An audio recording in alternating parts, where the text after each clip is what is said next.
Hello, my dear friends. How are you doing? Hope you are having an amazing day and not having to deal with drama. Ready for new stories I have for you today? Let's go to the first one.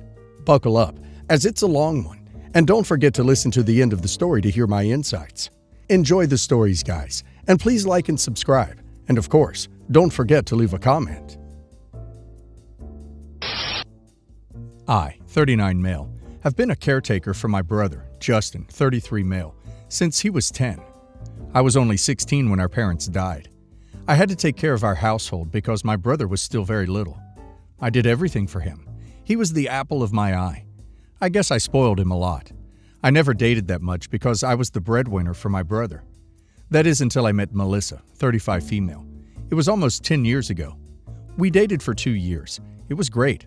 My brother loved her. One day, I was eavesdropping a conversation she was having with her friend. The gist of that conversation was something like her friend was asking about me. Melissa said that she loves me a lot. She loves that I take care of her in every way. But I'm pretty average when it comes to having S. Her friend asked her if she's going to talk to me about it, or how is she happy. She told her that her fixture is my brother. She went on to explain how she and Justin have been having an affair for 8 months. She thinks it is justified because she thinks Justin is better in bed than I am. You can imagine how painful it was for me. I went inside the house pretending I didn't hear a thing. I confronted Justin about it. I know how to get him to talk. I pressed this matter after he was denying it. He eventually broke down and said it was the truth. He didn't say anything because he didn't want to hurt me. He and Melissa are in love and wanted to get married, but Melissa won't leave me. I was furious. I wanted to beat the crap out of him, but I just told him he is dead to me and left.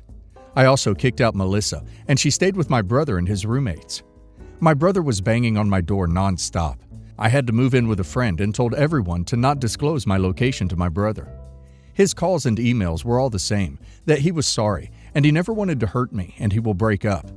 I stopped the bank account, something like a trust fund, that I had made for him that he can access when he is 25. He was not my brother anymore. I went into deep depression.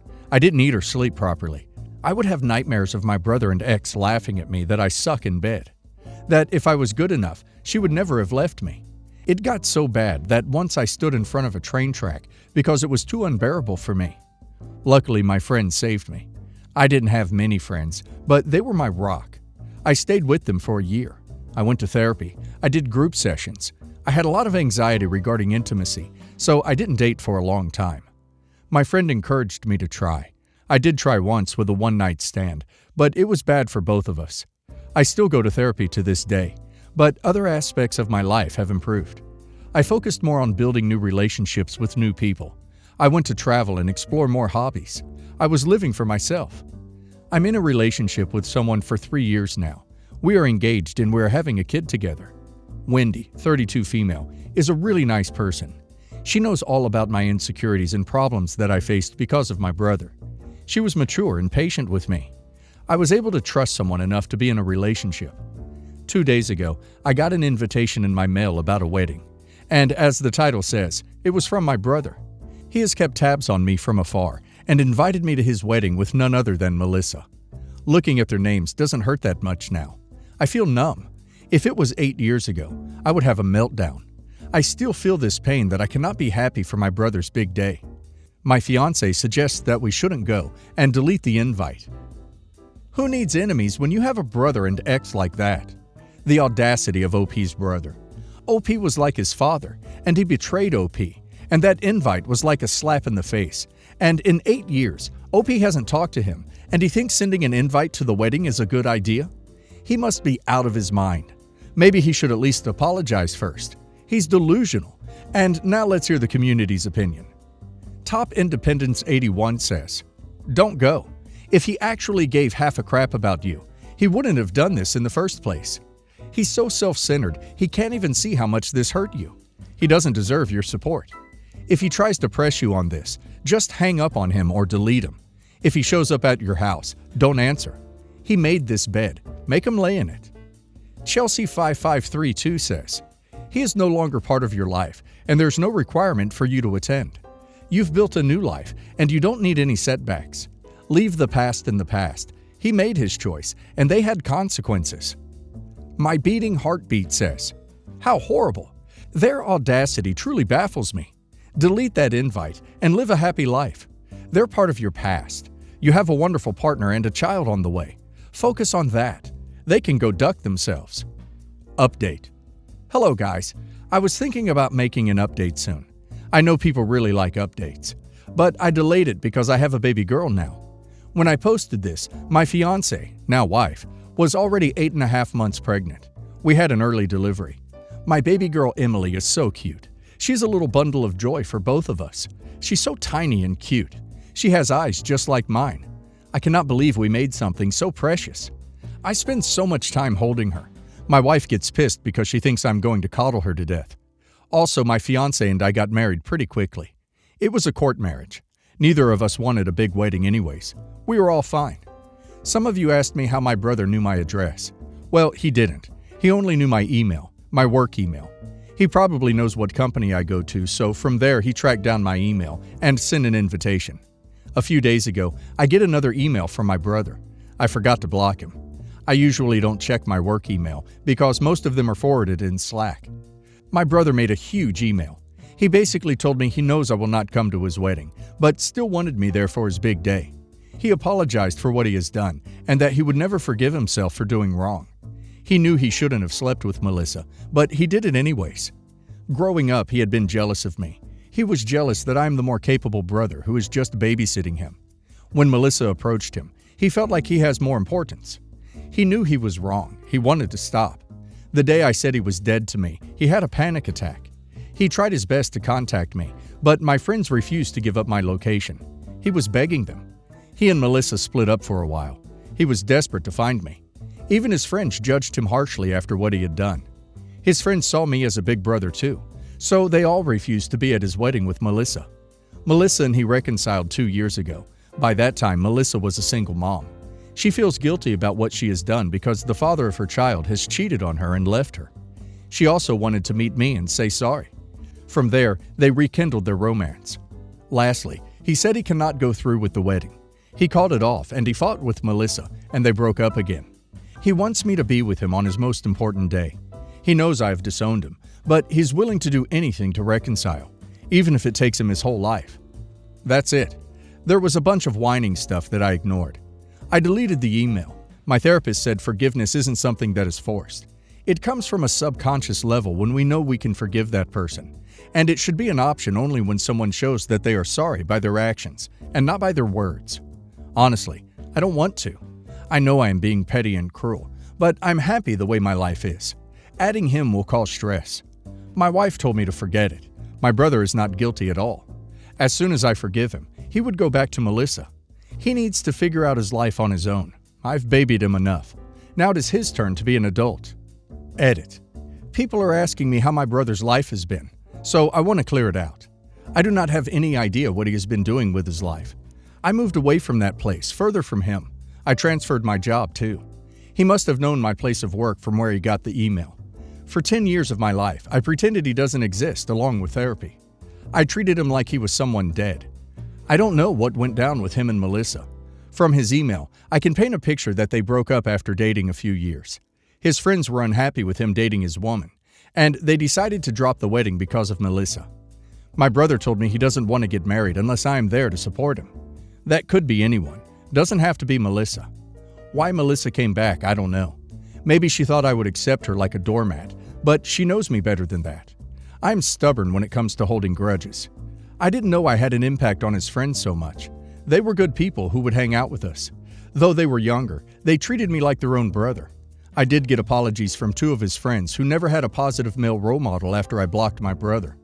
I don't have any contact with them. My husband and I have 6 children total and live in 4-bedroom house.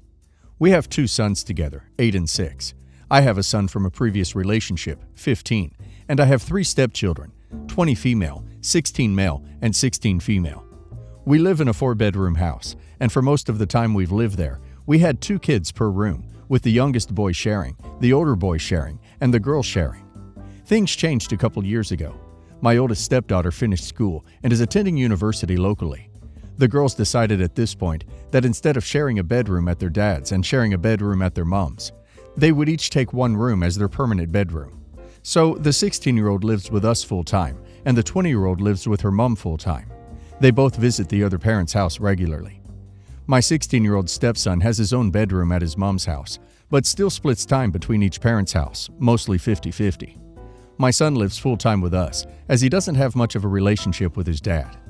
My son and stepson do not get on that well, and they can often be heard screaming at each other in their bedroom.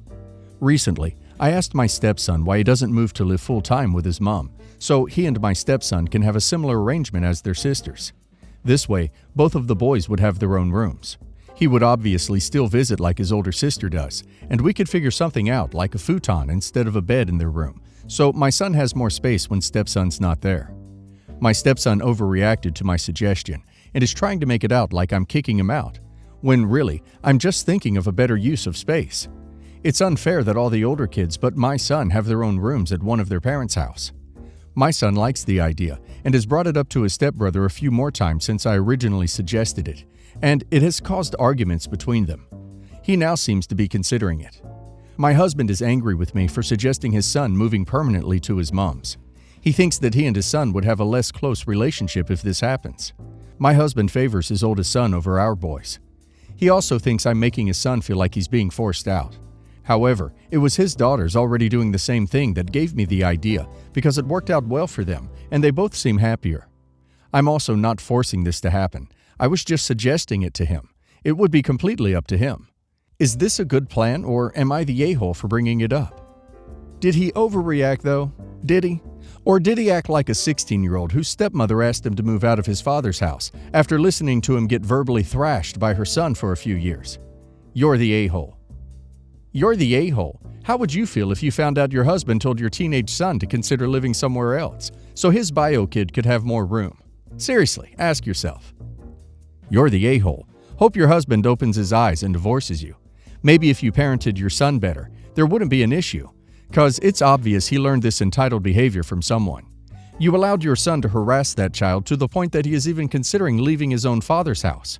You created a toxic household and are patting yourself on the back because home running away fits right into your narrative.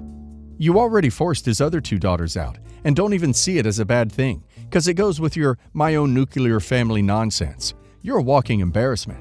Step-parents like you truly belong in a Disney movie and not as the good guy. So, before my wife and I met, she lost her daughter 5 years ago, when the daughter was in high school and my stepson Evan was in elementary school. Needless to say, her passing hit their family really hard, Evan especially. They had a very close sibling bond. It's like he lost a piece of himself. As a result, Evan, now 15, keeps a photo of her in a locket on a chain. To the outside observer, it just looks like a normal necklace, but it's his most valuable possession. Last Thursday, Evan came home with a detention slip for the next day after school. The offense was listed as uncouth language and severe insulting of another student, or something along those lines. I asked him to explain what happened, and this is how he described it. Apparently, at the start of his gym class, he took off his necklace and put it with his hoodie against the wall. Another student, Kayla, picked up his necklace and started taunting him about it. She asked if it was his girlfriend's picture, and when Evan said it was his sister, she said, "That makes sense. Only gay guys wear necklaces after all." Haha. Evan tried to take the necklace back, but she and her friends tossed it around and played a sort of keep away with it. When he eventually got it back with the help of a friend of his, he cussed her and her friends out quite loudly. I'm not sure what exactly he shouted at her, but it did, by Evan's own admission, include "duck you," "B, see you next Tuesday," and "piece of crap," without the censoring, of course. Because he swore a lot and shouted, the school decided that he was the aggressor in the situation and issued him an after-school detention. Kayla has not been punished so far as I know. I reluctantly signed the detention slip because I didn't want to cause trouble between Evan and the school administration. Neither my wife or myself have given him any other punishment. Yesterday, my wife came to me in private and told me that she'd been thinking things over and wanted to give Evan extra chores as a punishment. She said that while what Kayla did was awful and cruel, his language was unacceptable. She put special emphasis on him calling a girl a B and said that that word was particularly harmful to young women. I'm not a woman, so I don't know if this is true. I told her that he already was punished. He had detention. She said that he needs to know that we don't approve either, that some punishment needs to come from us. She eventually gave up, but now she's being a bit cold and distant, and I'm wondering if I did something wrong and if I should agree to punish Evan. Am I the a-hole?